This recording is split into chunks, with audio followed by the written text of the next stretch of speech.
All right, so folks, we gotta talk Eminence and Shadow once again. All right, my Discord is talking to me, and my policy is I don't talk for free, and this is gold. So John Smith persona has got revealed, and we are done with the entity known as Shadow. Sid is done. He's tired of it, and everyone is hype about John Smith, and Lee has not. I have not been hype. Why is that?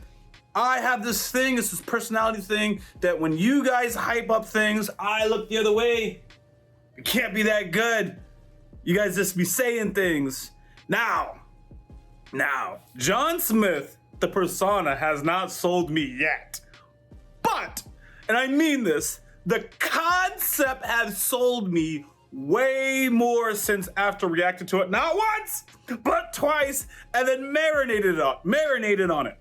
Because the idea that this man, right? You can tell I've been thinking about it because I'm not stuttering, rambling, or anything. There's no cuts in this video. It's all just straight up.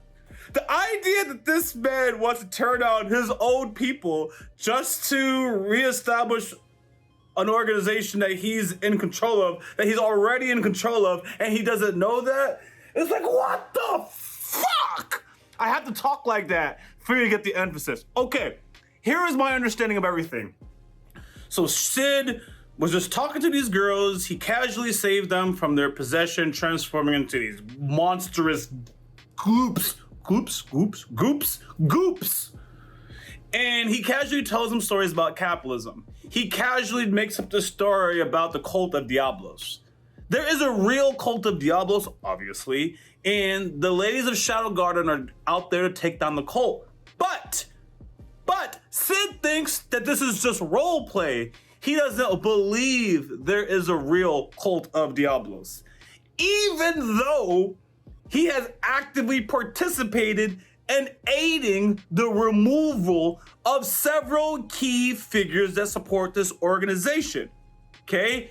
He even seen the after image reincarnation entity, just the left arm of Exodia, Demon Woman, and still does not take this seriously. So fast forward, he talks about the fact that, capitalism, money print, and all this. I forgot which one it is, but the point is they're building this organization of finance, department stores, banking, etc., to take out the cult of Diablos, who he doesn't believe in. So he just sees them as just stealing his ideas to get rich and just make more money for the sake of it. And he's like, I can't stand that. That's my idea. So he's going to crush them and then rehire them. But he's going to crush both. So here's the thing. If and when this plan works in whatever way it's going to work, as long as the cult of Diablos or that financial sector is taken out, it's still going to be a win for Shadow Garden. That's my also understanding. Whether he knows that or not is also irrelevant. The point is to flush out the leaders of the cult of Diablos, right? And crush them. It's not actually to get rich. The girls don't actually care about having money for the sake of having money. That's my understanding. So either way, it's like creating, I don't have the best example, but it's like creating a nuclear bomb to wipe out a country. No, actually, this is freaking great. The United States will love this idea. Kind of. It's like creating a nuclear bomb. All right. Let's just say the United States wanted to wipe an enemy off the planet, but we can't do it because of the optics. So then, another country decides they will nuke that country out of existence, okay? And after they nuke they nuke that country out of existence, they will just let the United States absorb them, and that's it. And now the United States is happy because the goal was to nuke that other person out of existence. You did it. We absorbed you. The world can't be mad at us. You got handled. We disabled your nuclear inventory. You are no longer a threat. The reason why that example is actually bad, as I thought about it, is because Sid, which is still kind of funny, but not. This is not funny. he would have nuked both organizations and then kept the people that he cared about the most to start a new country abroad. But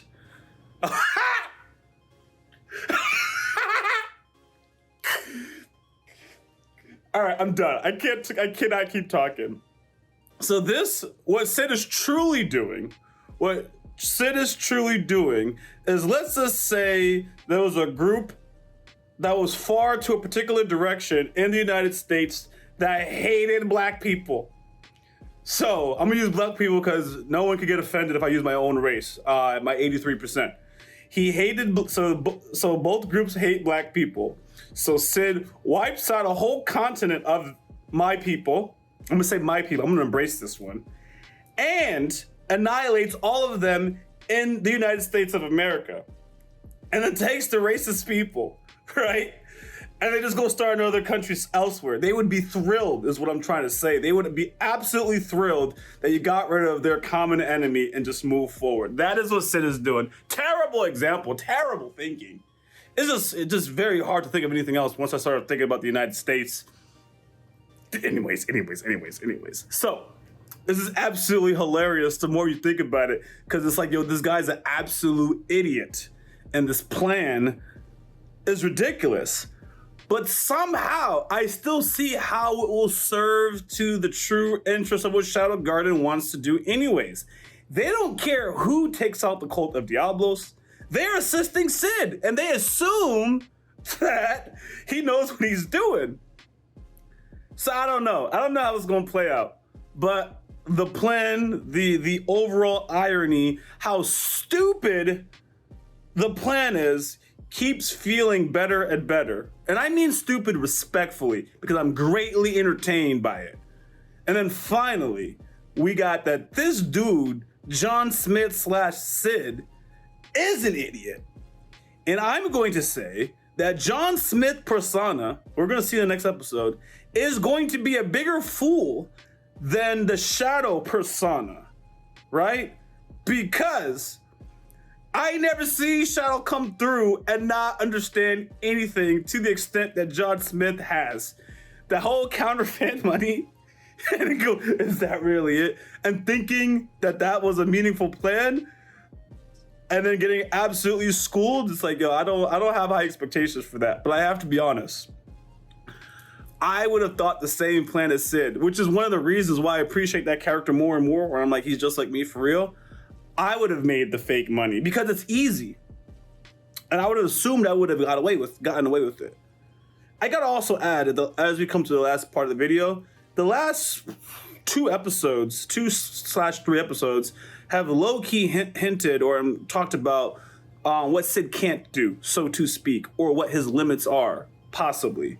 So those girls who got their possession fixed by Sid, the Witch of Calamity, Aurora, okay? Oh, I got a name, yes. She countered that shit until Sid came back and countered the counter, okay? So she countered that shit. And they're like, oh, this is impossible. There's that.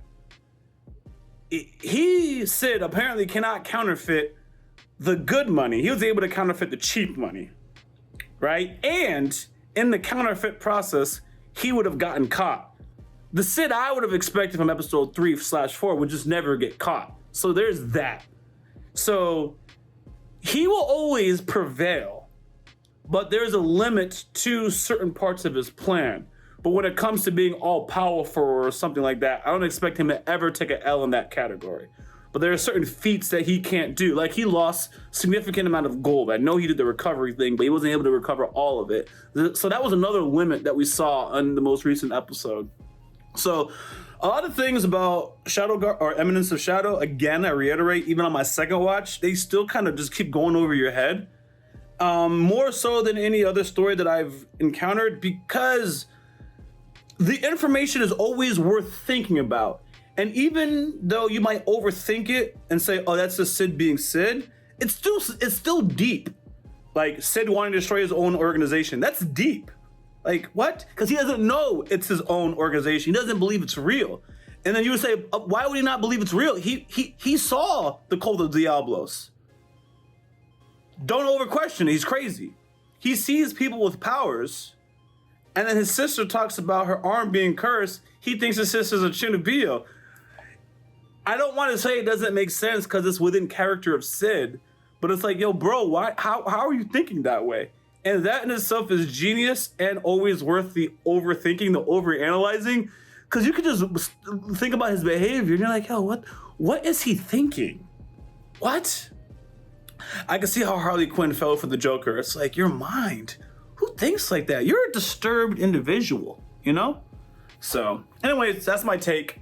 So, John Smith, I have to see more of him, but the events of the last episode have stuck with me. That is truly, truly, truly, truly peak comedy. We will see if I'm going to cut the racism from this video. And you know I couldn't stop with one channel. Be sure to check out the YaBoyRocklee subsidiary channels in the description of this video. Much love, guys.